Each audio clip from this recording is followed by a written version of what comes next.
2 question number 6 क्या बोल रहे हैं यहाँ देखो, ऊंचाई 220 सेंटीमीटर और आधार व्यास 24 सेंटीमीटर वाले एक बेलन जिस पर 60 सेंटीमीटर त्रिज्या, ऊंचाई 7 सेंटीमीटर और त्रिज्या 8 सेंटीमीटर वाला एक अन्य बेलन क्या है, अध्यारोपित है। समझ गए आप लोग कि नहीं समझे? क्या है बताओ मुझे, कौन समझाएगा? आरोपित है बताओ। एक बेलन के ऊपर दूसरा बेलन रखा है। समझ गए इतनी सी बात? ठीक है। और से लोहे का एक स्तंभ बना है, मतलब स्तंभ है वो, पहले नीचे मोटा फिर ऊपर पतला। समझ गए कैसा है वो? ठीक है। अब ये क्या बोल रहा है, इस स्तंभ का द्रव्यमान आपको ज्ञात करना है, जबकि दिया है कि 1 सेंटीमीटर क्यूब लोहे का जो द्रव्यमान है वो कितना ग्राम होता है? 8 ग्राम होता है। और पाई का मान कितना लेना है? 3.14। समझ आया आपको सवाल? एक स्तंभ है वो कैसा है आपका? ऐसा है। कल्पना नहीं गई है? कल्पना उधर तबियत खराब होती तुम्हारी?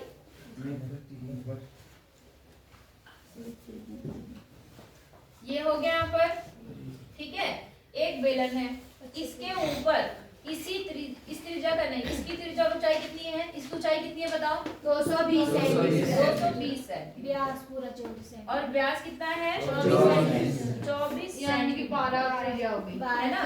12 त्रिज्या हो गई। अब इसके ऊपर एक और बेलन है, उसका कितना दिया हुआ है? 7 सेंटीमीटर ऊंचाई और 8 सेंटीमीटर त्रिज्या। ऐसा, ठीक है। इसकी ऊंचाई कितनी बताइए आपको? 7 के 60 सेंटीमीटर, ठीक है। और इसका व्यास कितना दिया है? त्रिज्या देखी 8 सेंटीमीटर। एक बार देखो जरा, ध्यान दो। आप एग्जाम में क्या करते हैं, हम लोग अक्सर कंफ्यूज कैसे होते हैं। अगर यहाँ व्यास पढ़ लिया तो हम दूसरे को ध्यान नहीं देते कि वहाँ त्रिज्या दे रखी, हम उसको भी क्या मान लेते हैं? मेरी बात समझ आई? वो कब? जल्दीबाजी में। नहीं आई बात समझ में? क्योंकि जब मैं पढ़ती थी मैंने भी एक आध बार ऐसी गलतियां कर दी हैं। कभी कभी किसी भी पेपर में जैसे एक नंबर के सवाल में क्या होता है, वो व्यास दे देता था और हम लोग त्रिज्या समझ लेते हैं जल्दी में। बात समझ में आ रही है? क्यों? दिमाग में हमारे वही चल रहा होता है उस टाइम। अगर कभी कभी किसी सवाल में बोलता है कि इसका त्रिज्या क्या होगी, त्रिज्या तो ठीक है, कभी कभी बोलता है इसका व्यास क्या होगा, तो हम लोग क्या करते हैं, त्रिज्या निकालकर भूल जाते हैं कि व्यास भी निकालना है। मेरी बात समझ आ रही है? तो ध्यान से सवाल को पढ़ना कि क्या चीज दी है, उसके बाद सवाल को लगाना। नहीं आई बात समझ में? ये सारे काम हड़बड़ाहट में होते हैं, जल्दी में होते हैं। नहीं आ रही बात समझ में? ठीक है। तो ऐसा एक स्तंभ है, ये आपको समझ में आ गया। ये लोहे का बना हुआ है। किसका बना हुआ है? लोहे का बना है। और उसका आपको द्रव्यमान निकालना है। उसने क्या दे दिया है आपको कि 1 सेंटीमीटर क्यूब का द्रव्यमान कितना है? 8। मतलब अगर लोहे का 1 सेंटीमीटर क्यूब है, 1 सेंटीमीटर लंबा, 1 सेंटीमीटर चौड़ा, 1 सेंटीमीटर ऊंचा कोई गुटका है, क्यूब है, तो उसका द्रव्यमान कितना होता है? 8। तो पूरे स्तंभ का द्रव्यमान कितना होगा वो आपको क्या करना है? तो सबसे पहले इसका क्या निकालना पड़ेगा? आयतन। क्या निकालना पड़ेगा? आयतन की इसमें कितना मटेरियल लगा है, कितना लोहा लगा है, वही तो निकालेंगे। ये आई बात समझ में? तो हम इस स्तंभ का क्या निकालेंगे? आयतन। कितनी बात समझ में आ गई? तो तुम पहले लिख लेना, जो ऊपर इसकी त्रिज्या ये है, इसका ये सब कुछ लिख लेंगे। इस त्रिज्या को मैं स्मॉल r से लिख रही हूँ। किससे लिख रही हूँ? Small r। वो कितना है? 8। स्मॉल h कितना है? 60। जो बड़ा वाला है उसकी जो त्रिज्या है उसको मैं कैपिटल से लिख रही हूँ। कितनी होगी? 12 सेंटीमीटर, ठीक है। और इसकी जो ऊंचाई है मैं उसे कैपिटल से लिख रही हूँ, वो कितनी है? 220। यहाँ तक कोई दिक्कत है आपको? नहीं है, ठीक है। तो अब हम लिखेंगे क्या? स्तंभ का आयतन। स्तंभ का आयतन। तो आपको पता है स्तंभ जो है वो 2 चीजों से मिलकर बना है जी। कौन कौन से? एक छोटा बेलन, एक बड़ा, है ना? दोनों बेलनाकार भाग का आयतन। तो आप लिखेंगे यहाँ पर बेस या बड़े लिख दो। बड़े बेलनाकार भाग का आयतन, बेलनाकार भाग प्लस का आयतन प्लस छोटे बेलनाकार आयतन का बेलनाकार भाग का बेलनाकार, ठीक है, लिख लेंगे भाग का आयतन। अब दोनों का क्या लगाएंगे फॉर्मूला।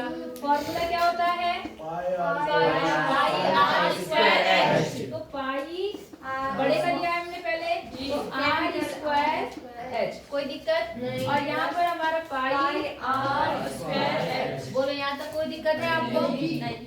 पाई कॉमन है, ले ले पाई कॉमन जी, ठीक है पाई मैंने कॉमन ले लिया। पाई का मान कितना होता है 3.14 लेना है, हमने 3.14 ले लिया।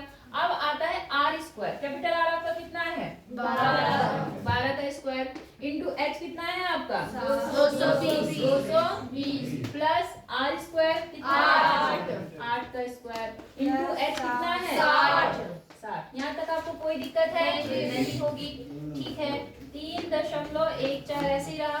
12 का स्क्वायर कितना होता है 144 और इंटू एक कितना हो गया यहाँ पर 220 और यहाँ 8 और प्लस कितना गुणा कितना 60। अब एक तरीका तो ये है कि आप इनको क्या कर दो गुणा करके तब जोड़ दो और फिर इससे गुणा कर दो। अगर आपको कुछ कॉमन लेना है तो आप कॉमन भी ले सकते हो। बात समझ में आ गई? कुछ लेना चाह रहे हो या सीधे गुणा करें? कॉमन ले लें, बाद में तो उसे गुणा करना पड़ेगा लेकिन एक ही राशि से गुणा करना पड़ेगा। नहीं आई बात समझ में? अब जैसे यहाँ पर क्या कॉमन है आप बताओ। दो सबसे कॉमन है 2 3 4 2 कहां तक लोगे कॉमन? 2 लेके ज्यादा फायदा नहीं है। 4 कॉमन है। कॉमन तो बहुत कुछ है, रहने दो मस्ती करो, है ना। ज्यादा फालतू में फिर इतना सारा कॉमन लेके क्या फायदा, गुणा ही कर लेते, ठीक है ना। तो देखो पहले हमने 144 कितने से गुणा करा 220 से, तो 0 तो 0 आ जाएगा, ठीक है। यहाँ पर इससे गुणा करेंगे तो कितना आएगा, पहले मैं 22 से कर लेती हूँ, 0 लगा देंगे। यहाँ 88 दो एक बार गुणा देखते रहना 8 8 2, ठीक है। यहाँ कितना हो गया 8 8 8 16 10 और 11 और 3 और ये तो इतना आ गया इसका 3.14 और यहाँ कितना आ गया 31,680। यहाँ तक समझ आया आपको? यहाँ ले लो, आसान है, बल्कि गुणा करना ज्यादा आसान है कॉमन से, क्योंकि यहाँ पे 0 वाले नंबर है, जब 0 वाले से होता है तो आसान होता है।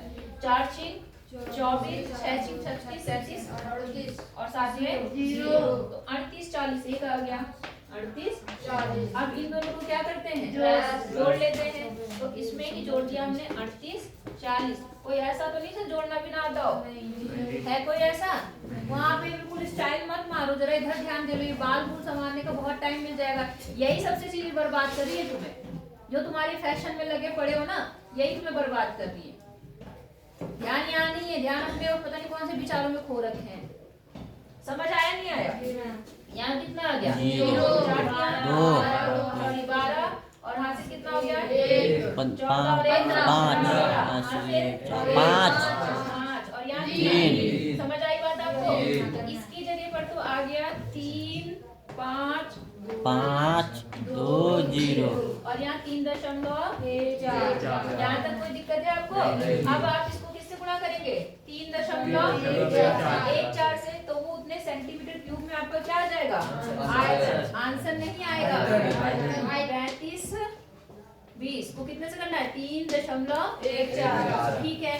4 0 0 4 दूनी 8 4 पंचे 20 4 पंचे 20 और 2 और 4 यहाँ 12 13 14। देखते रहना, फिर यहाँ 1 से करेंगे तो यही पूरा आएगा 2 5 5 3 5 5 3 फिर 3 0 3 0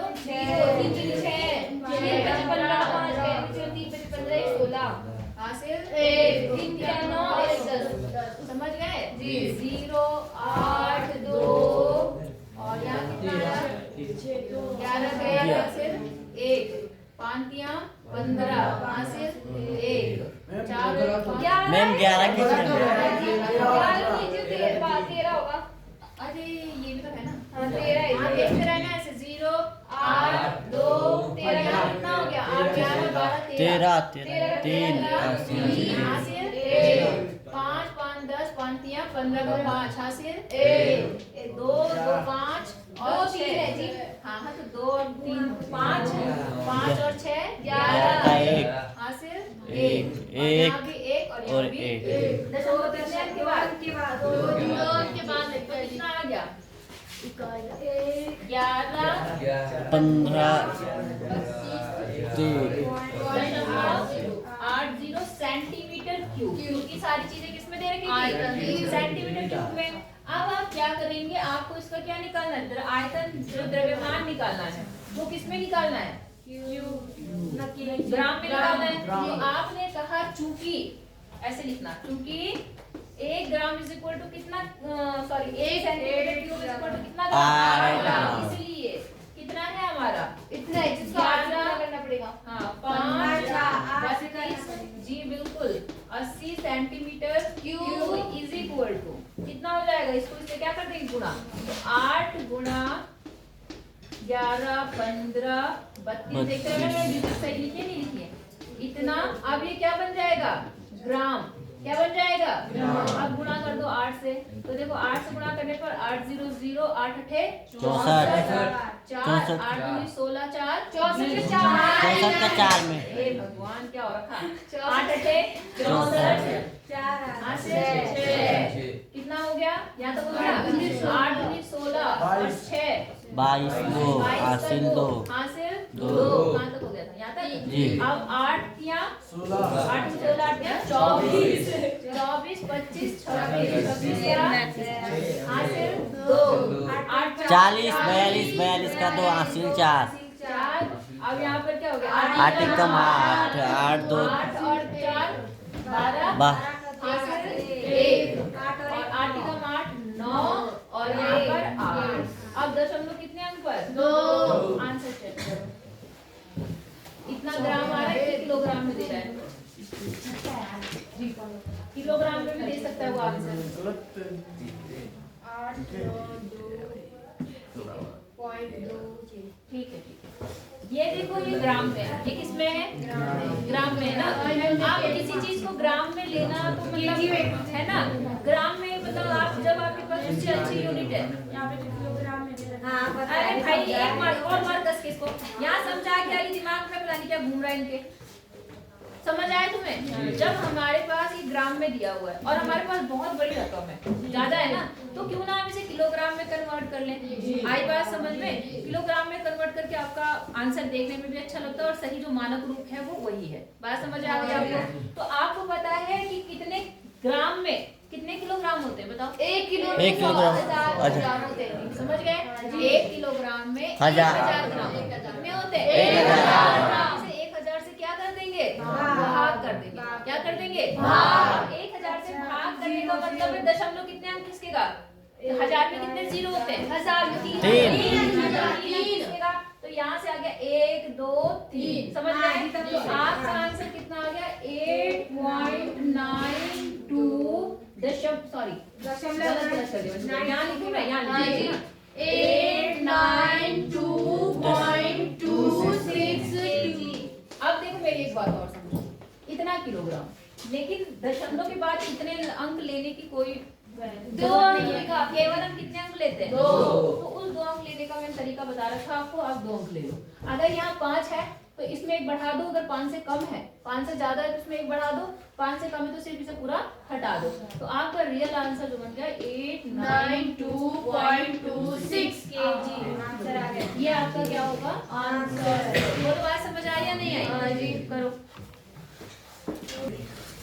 एक प्रश्न एक ठोस में ऊंचाई कितना 120 सेंटीमीटर और त्रिज्या 60 सेंटीमीटर वाला एक शंकु सम्मिलित है। एक ठोस है जिसमें क्या है? एक शंकु सम्मिलित है। ठीक है, जिसकी इसने आपको बता दी।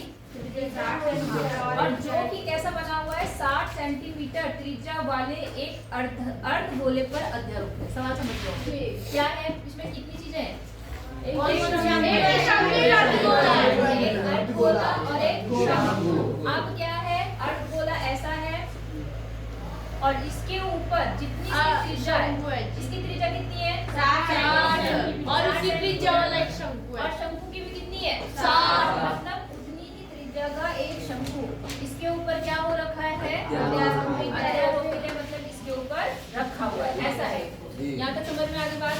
इसकी त्रिज्या भी 60 है और ऊंचाई कितनी है शंकु की? 120 सेंटीमीटर। कोई दिक्कत यहाँ तक?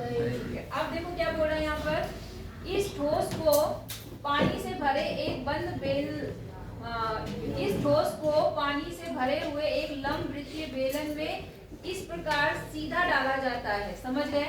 एक बर्तन है आपके पास, समझ गए? एक बर्तन कैसा है? बेलनाकार। कैसा है? ऐसा एक बर्तन है, आपने इस सामान को उठाया और इसके अंदर क्या करा? डाला। इस ठोस को क्या करा? डाल दिया। बात समझ आई या नहीं आई? ठीक है। और इस प्रकार सीधा डाला जाता है कि बेलन की तली को स्पर्श करे। समझ गए? मतलब ये पूरी आकृति कहाँ पे आ जाएगी? इसके अंदर ही। ऐसे। नहीं समझे? हाँ। ये लड़के कोई आवाज नहीं करे, इन्हें नहीं समझ में आ रहा कि कैसे डाल रहे हैं? ऐसे। हाँ जी मैम। समझ गए? मतलब ये पूरा बेलन उठा के, इस ठोस उठा के इस बेलन में डाल दिया गया। ठीक है। अच्छा, यदि बेलन की त्रिज्या कितनी है? 60। जितनी त्रिज्या इसकी है इतनी ही त्रिज्या किसकी है? बेलन की। 60 सेंटीमीटर त्रिज्या इसकी भी है। कोई दिक्कत आपको? और ऊंचाई कितनी है? 180 सेंटीमीटर। इसकी ऊंचाई कितनी है? 180 सेंटीमीटर।